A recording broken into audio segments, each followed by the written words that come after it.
Sorry, I had to get that out. There we go. LinkedIn was giving us crap again. We fixed it. Hey, everybody. We are back with another episode of Boss Your Business. And today we are going to be talking about taking vacation from content creation. And if you are a content creator or somebody that creates a lot of content for their business, you know what we mean by taking a vacation from creating content. And who better to invite on this episode of talking about content creation than the one, the only Kelly Mirabella. Kelly is not only a lovable friend of mine and fellow NLP master practitioner, she is also an award-winning digital marketing educator, co-author of the Digital Etiquette for Dummies, as well as a content marketing nerd. I don't even know how many accounts you have right now testing short form content. You do not want to know. It's like, I know there is an Amazon shoppable TikTok out there now, but we'll get to all of this. We get to all of this.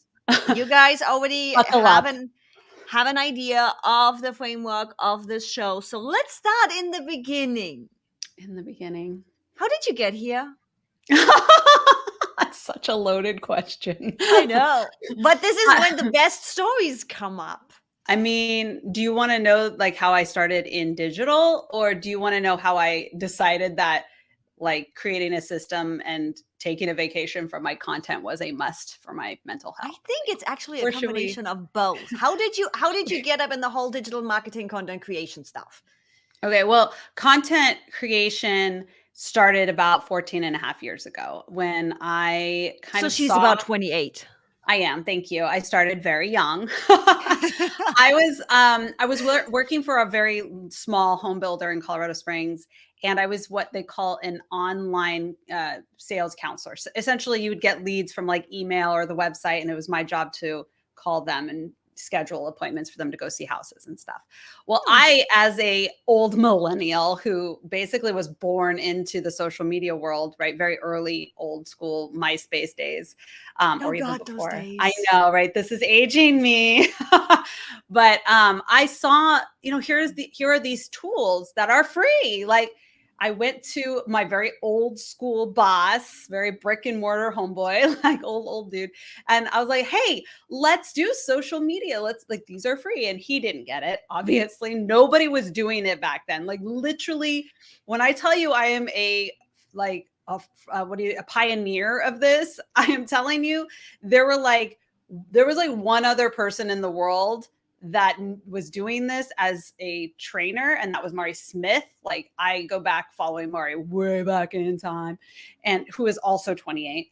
And then also Dell was one of the first companies to get into it. I was like, man, if Dell can do it, we can do it. And he was all whatever, just as long as it doesn't cost me money, like whatever. So I did it. You're crazy, just whatever. I did it. And I put them on Facebook before there were pages. And then I transferred them to a page when pages came along. And I put them on YouTube. You could still search these horrible videos I created back in like 2007, 2008 videos. Oh yeah. My God. And we started getting a lot of traction. Like people would come up to the owner and be like, we see you everywhere.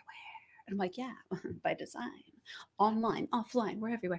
So it still didn't stick to them. They didn't connect the dots that we were like literally selling houses because we were on YouTube, which is funny because a lot of our buyers were in the military and they couldn't be present. So to be able to see a house, in a video form, and I would literally just walk around with like a flip camera. For you youngins, our phones didn't do video back then. No, our phones didn't even flip yet at that time. I know, it was like it looked like a phone, but it was just a camera, and you flipped it and did a video. God, and I would just walk those around. Flip cameras. Yeah. Oh my God. Crazy time. So I left that job to move to Denver, and I got a job as a social media manager for a restaurant supply company. And I did a lot of video with them, a lot of content. I ran their blog, which had, I think at the time we had 15 bloggers that I oversaw in that blog system. That was a lot of fun.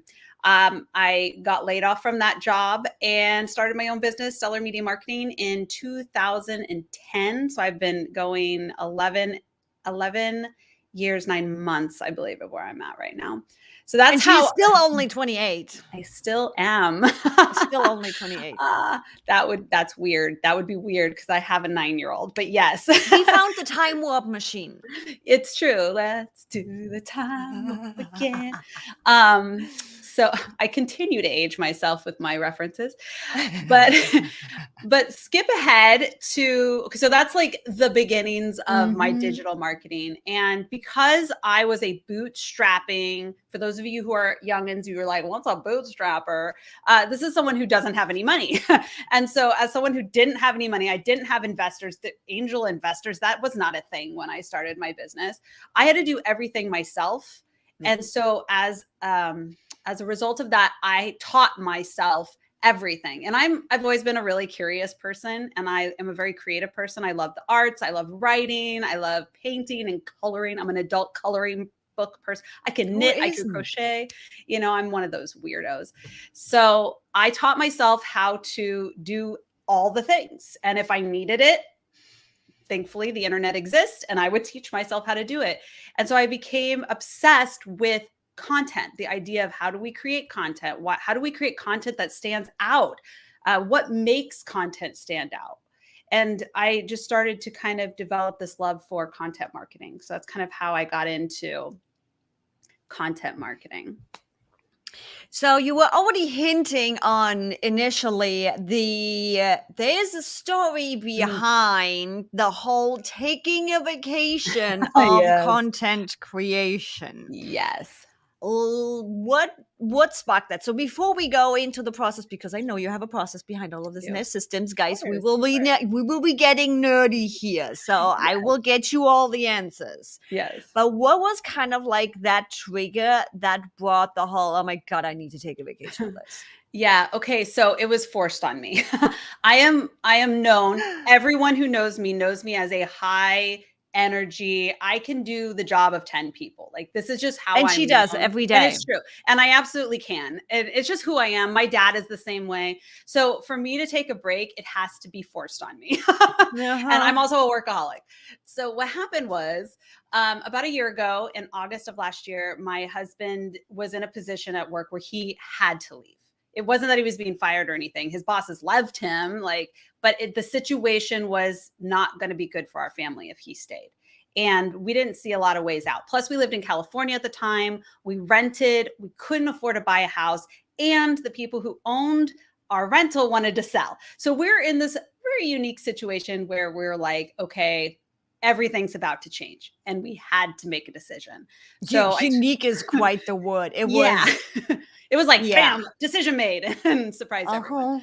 So my husband found a job in Texas almost immediately. Within 2 weeks, he had accepted that job, and he had to start so he accepted it at the beginning of September. He had to start the beginning of October. So he used September to kind of finish off his job at Virgin, and then move kind of, to this job.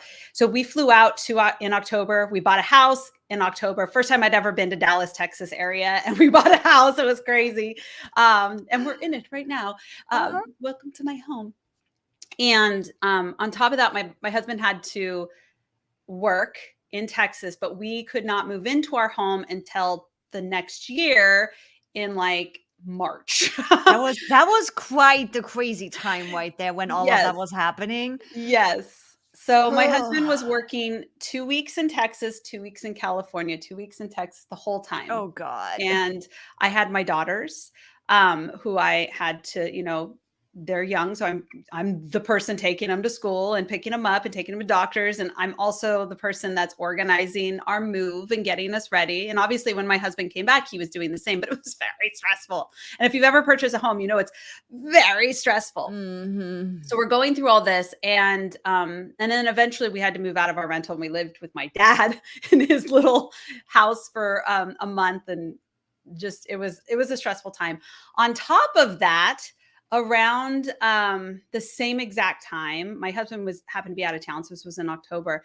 I had a breast cancer scare. I had a situation and I had to go to many doctors and I had to get many tests. Fortunately, it took a while to find out, but I am clear. I still have to get, the mammogram and all that stuff every year, which is fun, let me tell you. But Mhm. you should anyways if you're over 40, which I'm not, obviously, because I'm 28. And it was just a lot. I mean, more than I ever thought I could ever handle. And I was at my breaking point. And I had to stop. There was no choice, but I had to make money. So I really started to think about, okay, I'm used to just going and going and going and creating. So I always had stuff out, but now I wanted to not do anything. I wanted to focus on my kids and make this. They were very stressed about the move. It was a very sad time for them. So emotionally, Yeah. they were struggling, and I was struggling to help them through that as well. And I was struggling because I was leaving. My brother's family lives there, so it was a hard move, and all these things were happening. I'm like, okay, I cannot do any of this. So I had to create a system where I could batch content in one day and walk away for a month and just check in maybe from my phone, make it so easy because I'm used to being at my desk creating content all the time, Yeah. all the time. And so I did. I tested, as I love to do. I tested what worked for me, and I simplified the tools that I was using because I am a natural tester of things. I like, Oh my God, do it. Yeah, that's where we're really similar. And it's yes. interesting. So you guys listening behind the scenes, it's Kelly and I are actually right now on a similar path. We had some Mm, conversations behind the scenes for things that are upcoming for us, where we've been looking for a specific tool, and both of us said it's like, yeah, we have the technology, we can do all the things. We I don't want don't to. want to. I don't want to. 2023, I just want simple. Yes. And for me, for the group coaching program that's coming up, for everything that's coming up for me, it's like I want a tool where I can post my course, my membership, all of the videos. I can easily bring affiliates in. Yeah. I have all of this built in WordPress, but you know what? I am getting so fucking tired of Just updating too and much. doing and adjusting. It's like I just want it to work. I don't care Mhm. how fancy it looks like. It just needs to be practical. So it's Yes. fun of now listening to you also again, even in your content creation, talking about simple. Yes, Because simplify. I'm like, we like to play around with tools. I We do. I'm a like tool to learn fanatic. things and nerd out, but Yes. there is also that point in time, and I find it interesting because we all seem to have the same kind of moment where it's like we get smacked over the head no matter what the situation is, no matter how specifically it shows up. Mhm. It's this, we get smacked over the head. And one of my things has been, it's like, okay, how can we take our smack over the head and make other people realize and gain that lesson that we gained without them having to be smacked over the head? Love it. I haven't It's found so a true. solution yet. I I have been know, right? playing around That's with the the whole. hardest thing is like you shouldn't have to have a breast cancer scare and a life-changing move to to slow down. It's But I like did. it also seems to be just ingrained in our DNA, because I'm like, Mhm. I'm going back with when Pete passed away, talk about smack over the head. Yeah. Yet years later, I still have moments where I just get caught up in the everyday and the Mhm. blah of things till I'm like finally getting that smack again, where it's like, what the hell am I doing? Exactly. Yeah, Exactly. yeah. Simplify. Mm. Maybe one of those days we learn how to transfer that Right? knowledge without other Right? people having to go through the I feel pain. like everyone needs to go through the pain. Like it's you learn the hard way. It's just the way it is. How often have we not listened to Like people tell us human shit? nature. We just have to learn the hard way. But if you don't So, want to learn the hard way, there is a way to make your mhm, life easier through mhm. systems. Yeah. So, what is your process now before we dive into the tools you decided to use now? How are you creating content nowadays? So I'm really big on repurposing content. I use a tool called Missing Letter. It's one of my like ninja Yep. tools that I use, and I write a lot. I love writing blogs. I have probably 3 different blogs right now. I might start another one. I don't know. We'll see. We should call her female Mike Alton. You Seriously. guys type under the desk or something. Well, the funny thing is a lot of people don't realize I'm a blogger because they see me on video all the time, but blogging is something I do quite often, and I have a pretty decent following on my different blogs. So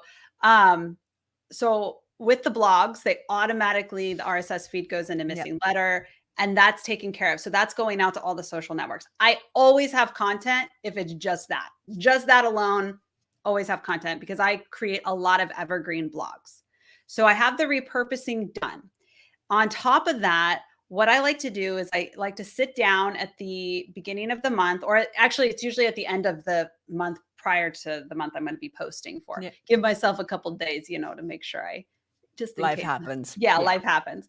And the first thing I want to do is go through and kind of figure out like what are some of the questions that may have come up throughout the month. And I usually like to track those throughout the month. I might have like an ongoing little notebook on my phone or on my desktop, a Google Doc where I can just throw everything. So I want to answer those questions. I like to use tools like Jasper AI, where I'll be like, what are the most common questions that people ask around X, Y, and Z, and it'll like list a whole bunch of different questions. I'll use places like Answer the Public. What are the questions? Reddit. What are the questions? Get all my questions, get all the top topics that are coming up around my niche. And then I just like go through and list what kind of content can I create because of this. So is it short form video? Is it a carousel on Instagram? Is it a post that I can just put on the various social networks as a social post, but can I also turn it into a blog? And oftentimes one question can be transformed into 4 or 5 different content pieces just by this process. So then I'll sit down and do all of my, for instance, if I'm going to do video, I'm going to sit down and just literally, I will jump on, record I'll have all the questions and all the answers scripted. I'll use my teleprompter and shoot one long video. And then I throw it into Descript and I just clip it out and size it and I'm done. That's done. That process takes probably about 2 hours. And if I used a VA, it would be a lot faster, but I don't, because again, I have this bootstrapping mentality. So then I'll go through and do like all of my, with the same concept. You can use the same exact answers, the same exact thing as for your captions, and just go create images for it in my Canva. And I already have templates set up for that. So I'll take about another 2 hours and knock those out for the month. You do not have to post every day, by the way.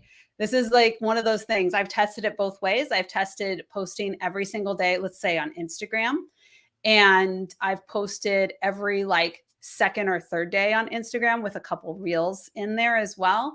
And the second choice performed better, especially with engagement. And there's a whole algorithmic thing around that. But that's the thing is like, okay, how often do you want to post a week? Well, let's say I want to post 2 days a week, for instance. Okay, well, that's 2, 4, 6, 8 pieces of content. You're telling me you can't sit down in a day and produce 8 pieces of content? Come on, friend. Seriously. So when you really start breaking it down like that, you're like, okay, he just called us out. Did you guys hear that? She just called us out. It's not that difficult if you think of it that way. I think we overthink. Yeah. And then because we're overthinking, we get stressed and we're like, oh, it's so much. But it's like, if we just sit down, knock it out. And then we have tools like Agora Pulse, or even just the native tools inside of Facebook, for instance, has Creator Studio that you can schedule these things out. Now it's scheduled.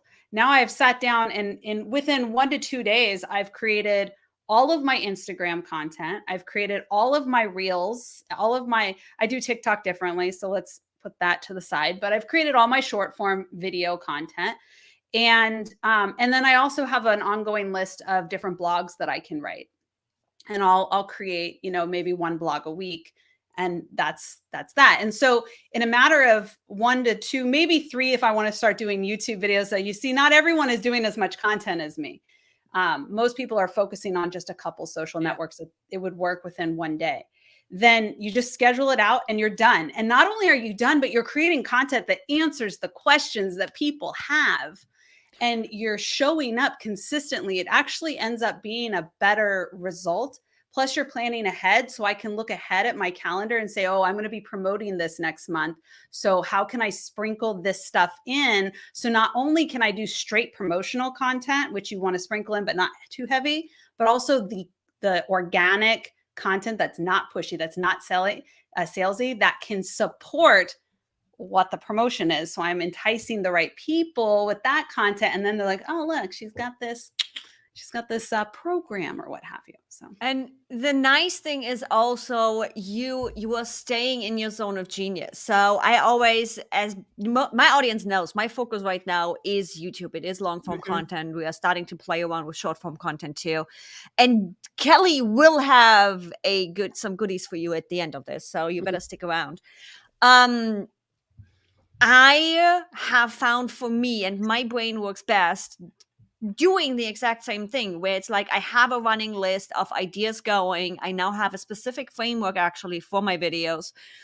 And I go through, quote, the rough scripting. I can't do the full unscripted on my long form video. I just have the top. Oh, I don't do that on the long form. Yeah, just to make. I just know some of the long form content creators completely script their videos. Doesn't work for me. I have the intro scripted, I have the outro scripted, and I have my main talking points in between.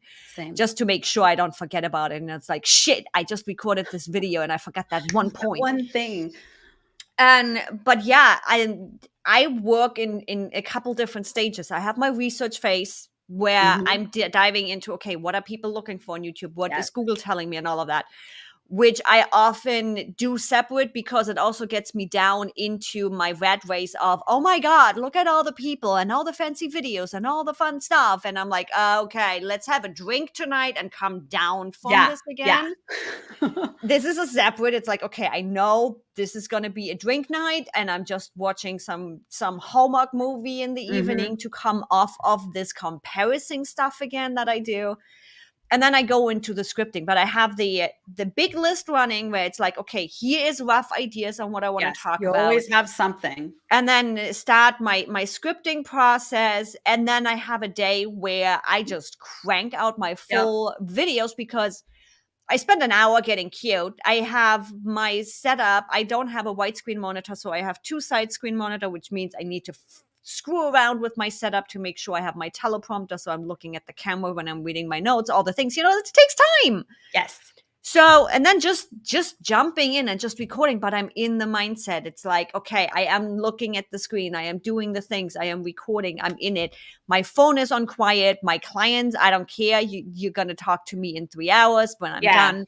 You are just in it. It rolls way easier than when you're like, oh my God, I need to publish a video today and I haven't. And then you're like stressed out or you don't have makeup on. You brought up a really important point about like turning it all off, like silence your phone. Something else that I do that I think is vital is adding it to your calendar and blocking that time off. Do not schedule during that time. Like life and death, maybe, but nobody else gets in there because that is vital for your business. And if we are not heart transplant surgeons or anything. Seriously, you're gonna be fine. If your clients require your attention right now, and you don't need even new have clients, you need to set different boundaries. So yeah, absolutely. Okay, process: collecting ideas. Go get your scripts ready, however you do script them. Yes. Go batch create. Yes. What are your favorite tools to do all of that? Well, I mentioned Missing Letter. Which we both use. Yes, which is great for the repurposing stuff. In terms of this process that we're talking about with the scripting and all that stuff, I use Jasper AI. Jasper actually helps me answer a lot of questions because sometimes I just have like a brain fart.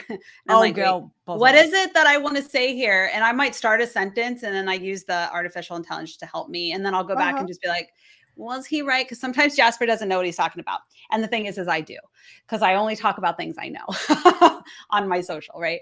So I use Jasper AI to help with the content. I use Canva to help with the design. I use Descript, which is a really amazing tool that basically allows you to edit video as if you're editing a what do you call it? A document. It saves me so much time. I can scan, cut and paste, quick. So I use that. And I use Agora Pulse to schedule everything out and look at the reports. And that's pretty much my toolkit. That's what I like to use. Now, sometimes I'll sneak in some other tools that I'm testing, but I definitely don't want to tell you about those right now, because those ones that I just told you are the ones that are going to get you exactly what you need. And that's pretty much, we have a really similar tech stack, which just comes to show it's a great tech stack. You mentioned TikTok earlier. Yes, we're going to do a little sidetracked here, guys. Simply because I know you've been testing TikTok a lot. You've been testing TikTok for Amazon Live. Again, as at the beginning of the show, Kelly talked about it. It's like this woman does everything, everywhere, anytime. Yes. While sitting on the couch slurping mimosas on Sunday morning for brunch. It's true. So way too many mimosas. Oh no. Is there such a thing as too many There mimosas? is. I've actually sworn off alcohol this week to recover from my Sunday last Sunday, because it was rocking. Lots of mimosas. It was a we enjoy mimosas. It's just a Sunday. It was a good time. Let's putty a little bit too much on a Sunday. But this is your process. I know for Instagram Reels, for YouTube Shorts, all kinds of stuff going on. How do you record your content for TikTok? So because you're like one of my besties, I will share, because this is something I'm trying to keep under wraps right now. Are we getting like early insight? You are not even shutting me down? Yeah, you're getting early insight. So just so everyone knows, to preference this, my niche on 90% of my social networks and my blogs and stuff is content marketing. So content strategy, content, processes, the tools I use, how to do content, how to batch, all that stuff. That's my niche. When I decided, and I had a TikTok channel for that, and it wasn't growing. And I was like, what am I doing wrong? And I just became so frustrated with TikTok that I was like, all right, I need to rethink everything I know about video and about content, and I need to do it different. So I started a completely different channel on September 6th. And it was a completely different niche, something I know I could talk a lot about, because it's something I'm learning a lot about right now. It's kind of the same formula of how I built my Baby Got Bought YouTube channels, teach as I go. And it's all about Amazon influencer program. And I have grown it. I haven't checked my numbers today, but I think I'm almost up to 1,200 subscribers or followers. I guess they're called followers on TikTok, which I'm told is like a lot. And I would tell you, like, it is a lot, because man, what a pain it was to build that, because it was it's like the growing pains, right? It was actually not that hard. It was just because I had to relearn my marketing old ways. So what I can share with you is my process is very different. I do not upload any video to, TikTok that I created in another app. I just don't. I completely, and by the way, if anyone wants to go look at the channel, it's it's just Real Kelly Mirabella, at Real Kelly Mirabella. But I shoot all of the video, except for the video I might do as an overlay. I shoot all of the video in TikTok. I use their advanced editor inside the app to edit all of my videos. I do utilize my knowledge of jump cuts and, timing and stuff, but it's way more laid back. 90% of the time I'm sitting in my car waiting for my kids to get out of school. I can't see the number. It's all blurry. Oh, there we go. Oh, I am. I'm 12:04. Look at that. I guess everybody that's just listening to the podcast, I finally was able to pull up her account, which is now at 1,204. Yeah, the first 1,000 I hear is the hardest. So hopefully I'll hit 10 grand in the next. But I also haven't paid attention to it at all. Okay, so here's the things I've learned. Shoot your video inside of TikTok. Use the editor inside of TikTok. Get rid of the millennial pause, as they call it, which is just like the pause, right before you do your video. I did it all the time until this channel, seriously. And you just literally go into the editor and take anything that's not a sound at the beginning, any pause. It could be like a second, just you want to go straight into it.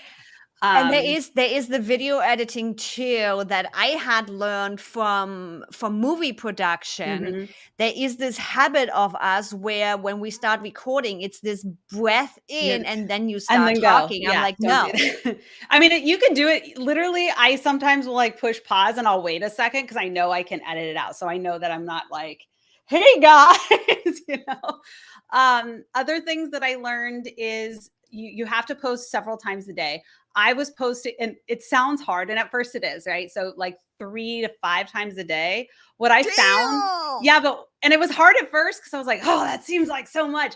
But when I got into it, I was actually struggling to not post more because you just find that people ask questions and you can respond via video, which you should, and not just via comment. So I'll do like a whole video to answer their Yeah, questions. and like TikTok So allows you to exactly. video reply.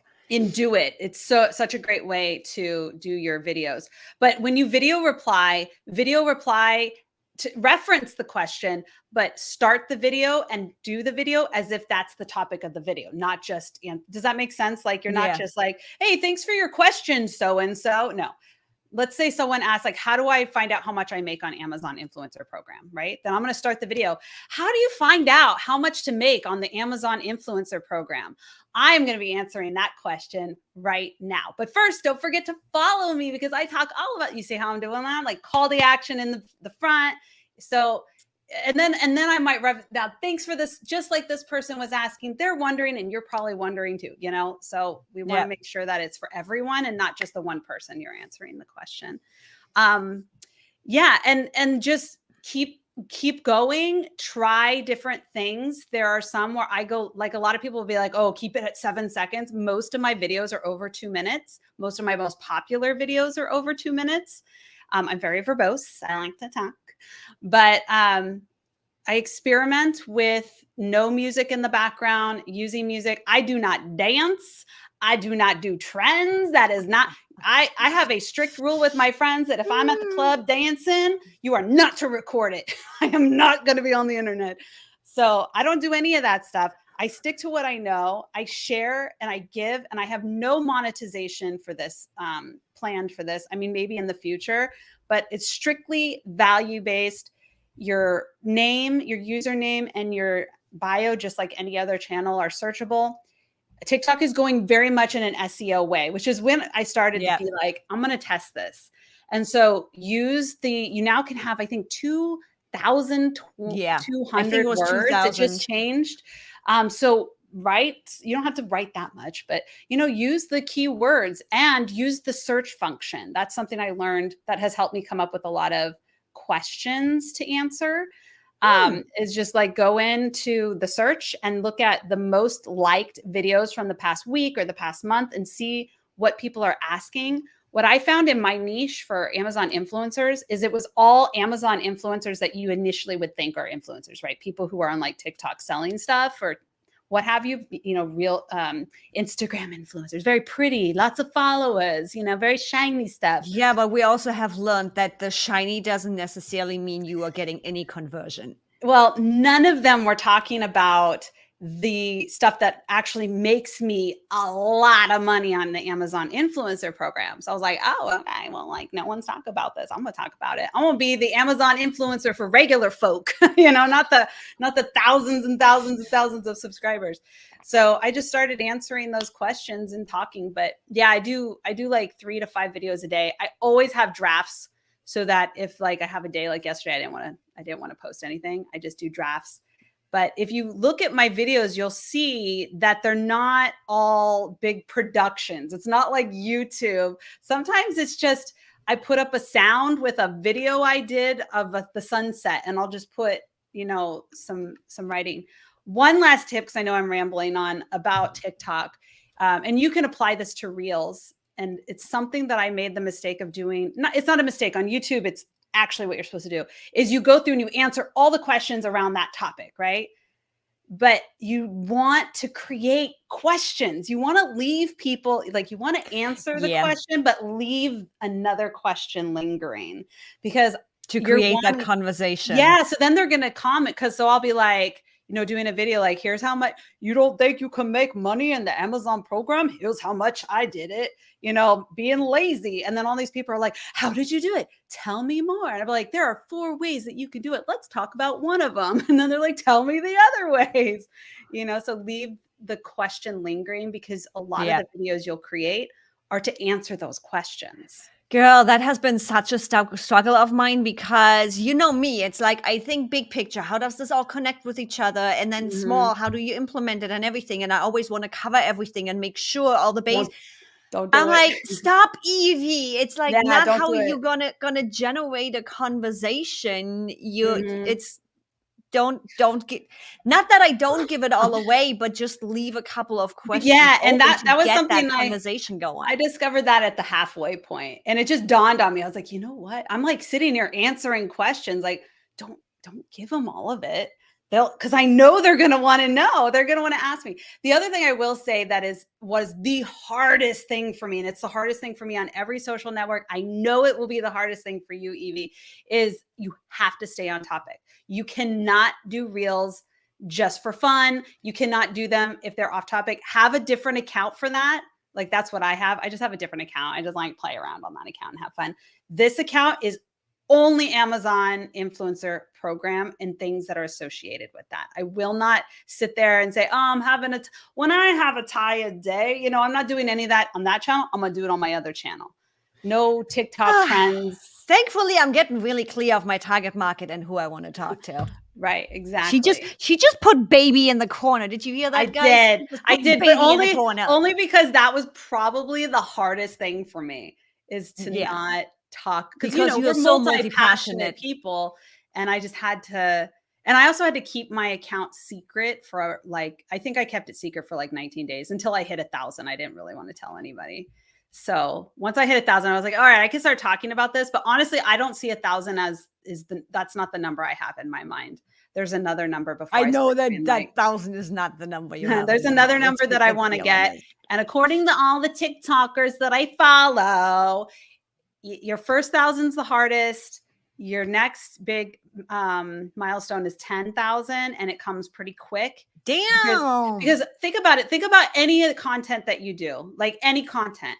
If you dedicate, think about Vlogmas, right? Let's say you vlog every day for a month. Any piece of content that you're doing that consistently, you are learning so much along the way that you're just getting better and better and better. And that's why so many content trainers, whether it's for YouTube or for podcasting or whatever, they're going to tell you, go hard for 30 days. Every day, post something, because it's going to force you to do the work. And then you're just, every day you're going to tweak something, be like, oh, I could do this. I didn't know I could do this. I just learned a new thing. I'm going to do better. I'm do better and do better. And by the time you get to 30 days, you're really killing it. And it's easier. And then by then, that's, I think, why the first 1,000 is also hard, because you're in this flux of what the fuck am I doing here? You're shortening the learning curve rather than stretching it out over months and months and months. You are cranking it out in a month, which means you are making the mistakes faster, you are getting the learnings faster, and it just goes. Which leads perfectly, and this is entirely possible that she had planned that, because Kelly is a live streamer too. This leads perfect into Kelly's freebie for you guys, because she has a 5-day short form video creation challenge. If you guys are watching live, it's popping up in the comments right now. If you are listening to it on the podcast, it will be in the podcast description so that you can sign up over there. Kelly is the queen of challenges. I am. I love a challenge. I have so many of them. Yes. Yes, she does. I will say, do not do this challenge for TikTok, because TikTok's a different beast, y'all. Different beast. But it does work for YouTube. It does work for Facebook. It does work for Reels. It's awesome. And with that is our call. You guys have the link for the 5-day short form video creation challenge. And if you want to dive deeper into the tools and the nerdiness of social media marketing, I have right on YouTube. If you're watching, I'm going to link it right there. My 9 must-have social media marketing tools. If you are listening to the podcast, it will be in the show description too. Thanks for joining me, Kelly. You Thanks know, for I having always me. love hanging out with you. Girl, And same. thanks for everybody listening. Thanks, everyone. Bye, everybody.